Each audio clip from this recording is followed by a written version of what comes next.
Assalamualaikum warahmatullahi. Alhamdulillah, bertemu sekali lagi dalam channel saya Hakimi Al-Mansuri. Jutaan terima kasih sahabat-sahabat yang sudi menonton, komen, like, share dan subscribe channel ini. Kepada sahabat-sahabat yang baru jumpa, baru kenal channel ini, selamat datang saya ucapkan, dan jangan lupa subscribe dan tekan butang loceng untuk mendapatkan video terbaru dari saya insya-Allah. Alhamdulillah, dalam video kali ini kita nak santai-santai aja. Cuma saya nak buat satu konten yang mungkin orang lain tak bisa buat, iaitu saya nak cuba syarah sebuah lagu yang lagu ini bagi saya banyak unsur ketuhanan dan juga keagamaan. Saya tengok lirik dia, saya teliti, saya amati, maka saya berminat untuk nak syarahkan dia. Macam mana bunyi dia sekali kita tengoklah kan. Lagu ni dipopularkan oleh kumpulan UKIS. Memang siapa dengar lagu ni memang sedap lah. Tambah-tambah Amir UKIS pula yang nyanyi kan. Tajuk dia Bila Diri Disayangi. Lirik tu kalau sekali tengok macam lagu cinta-cintun kan. Tapi bukan. Oleh kerana saya rasa video ni akan jadi panjang, kalau nak syarah sampai habis, saya akan buat dua bahagian insya-Allah. Jadi saya nak abang siap-siap, saya ni pun tak pandai. Kalau ada salah silap tu, mohon sahabat-sahabat tegur lah no. Dan saya pun syarah bukannya panjang. Saya nak syarah secara ringkas saja. Sebab hak ni bukan ceramah agama kan. Nak panjang-panjang orang kata kan. Ini sebagai selingan lah kepada untuk sahabat-sahabat. Semoga bermanfaat insya-Allah. Jadi kita tengok lirik dia macam mana. Saya takkan pasang lagu dia sebab nanti boleh kena copyright claim. Dan saya pun takkan menyanyi. Saya cuma baca sajalah lirik dia. Nah, kita tengok lirik dia bunyi macam mana. Yang pertama dia kata apa? Terdengar bisikan mesra, kalimah keramat bermantera. Okey, lirik dia bunyi macam tu. Ini penulis nak maksudkan apa? Iaitu terdengar bunyi laungan azan. Penulis dia samakan ataupun dia umpamakan azan ni kalimah keramat. Keramat ni dalam bahasa Melayu maksud dia mulia ataupun suci. Jadi kalimah azan tu diumpamakan satu kalimah yang suci ataupun satu kalimah yang mulia. Bermantera. Mantera ni dalam bahasa Melayu maksud dia jampi.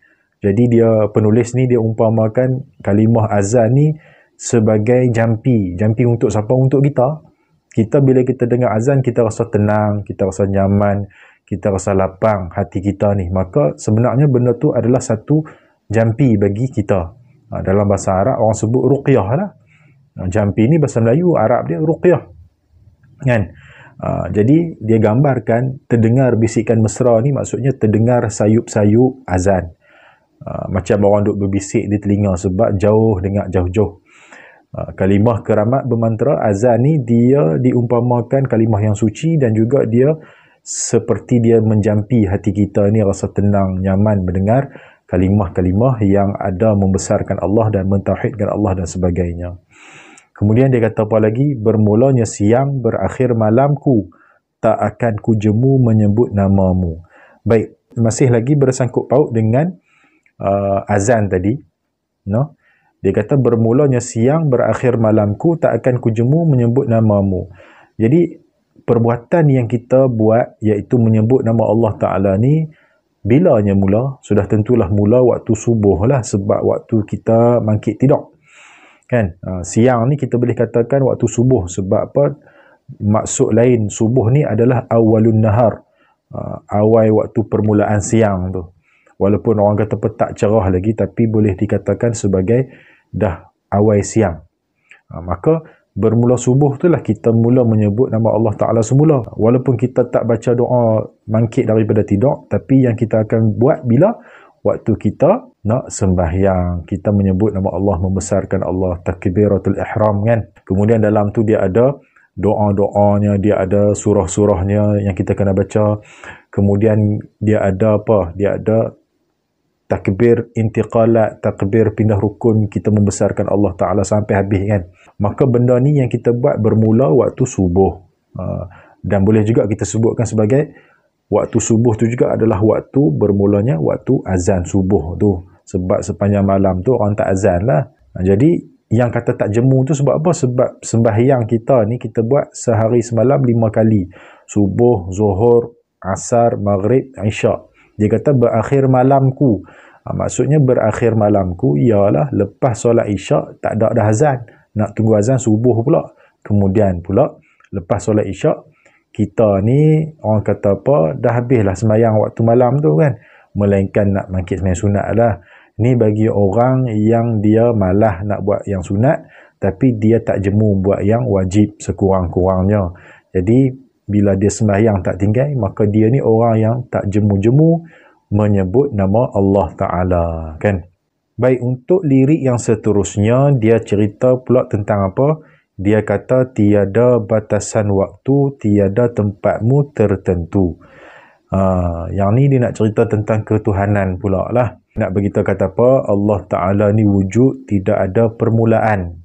Tak sama dengan makhluk. Kita ni, wujud kita ni ada permulaan. Tergantung dengan masa. Kita dulu tak ada. Kemudian Allah Ta'ala ada kan. Sebab tu kita disebut sebagai wujud kita ni ba'da adam. Wujud kita ni selepas daripada tak ada. Dulu kita tak ada, lepas tu kita diadakan. Lalu ni kita ada lah. Adapun Allah Ta'ala wujudnya qidam, sedia kala. Allah Ta'ala tidak ada permulaan. Maka Allah Ta'ala ni tidak bergantung dengan masa. Allah Ta'ala ni tidak terbatas ataupun tidak terhad kepada masa. Kita kena ingat dah, masa ataupun waktu ni adalah makhluk Allah. Allah yang ciptakan. Jadi Allah Ta'ala ni kita mengaji tauhid, Allah tidak berhajat kepada makhluk dia. Maka tiada batasan waktu ataupun tiada batasan masa bagi Allah Ta'ala. Nah, sebab Allah Ta'ala ni qidam, sedia kala, dan juga Allah Ta'ala ni baqa, kekal. Tidak ada pengakhiran. Tiada tempatmu tertentu. Jadi penulis nak beritahu kata apa? Tiada tempatmu, mu tu kembali kepada siapa? Merujuk kepada Allah Ta'ala. Tiada tempat Allah Ta'ala ni tertentu. Ya, betul. Allah Ta'ala ni tidak bertempat. Ini akidah kita. Allah mawjud bila makan. Allah Ta'ala dia wujud tidak bertempat. No? Sebab tempat ini pun Allah Ta'ala yang ciptakan. Sama macam waktu, makhluk juga. Tempat pun makhluk juga. Allah Ta'ala ciptakan dan Allah Ta'ala tak berhajat kepada tempat. Allah Ta'ala tidak memerlukan tempat. Maka Allah Ta'ala ini tidak ada tempat dan tidak ada tempat-tempat tertentu. Sebab memang Allah Ta'ala ini tidak bertempat. Kalau orang kata Allah Ta'ala ni di mana-mana pun salah. Dalam akidah kita Ahlu Sunnah wal Jamaah, tak ada pun kata Allah Ta'ala ni di mana-mana. Tak ada. Kalau geng Jahmiyah mungkin ada lah. Kita tak pernah pun i'tiqad kata Allah Ta'ala ini di mana-mana. Tak ada. Nah, tapi kalau ayat Quran kata wa huwa ma'akum aina ma kuntum, hak tu nak bagi kita kata apa? Ma'akum kat situ kata ulama, al-ma'iyah kat situ, bersama kat situ, maksudnya kelebihan dan juga rahmat Allah Ta'ala. Kelebihan dan rahmat Allah Ta'ala ni bersama dengan kita kat mana pun kita berada. Dan kalau kata berada pun itu kita, bukan Allah. Kita ni mengambil tempat. Kita ni memenuhi ruang. Sama ada kiri, kanan, depan, belakang, atas, bawah. Tu kita. Adapun Allah, tak macam tu. Nah? Tu nak beritahu kata apa? Tiada batasan waktu dan tiada tempat mu Allah tu tertentu. Tak ada. Ni yang saya kata lagu Tauhid ni penuh dengan unsur ketuhanan ni. Jadi, saya rasa setakat dulu bahagian yang pertama. Kita akan syarah lagi bahagian yang kedua insya-Allah. Nah, saya tak mahu nak panjang-panjangkan. Saya takut boring pula dengar kan. Jadi saya rasa setakat tu dulu. Saya minta maaf banyak-banyak. Kalau kata ada tersalah tersilap, sahabat-sahabat boleh tengok di ruang komen. InsyaAllah. Nah, kita jumpa dalam bahagian kedua. Jadi terima kasih banyak-banyak sudi menonton. Jangan lupa subscribe dan tekan butang loceng. Aqulu qawli hadha wa astaghfirullahal azim li wa lakum. Wassalamualaikum warahmatullahi wabarakatuh.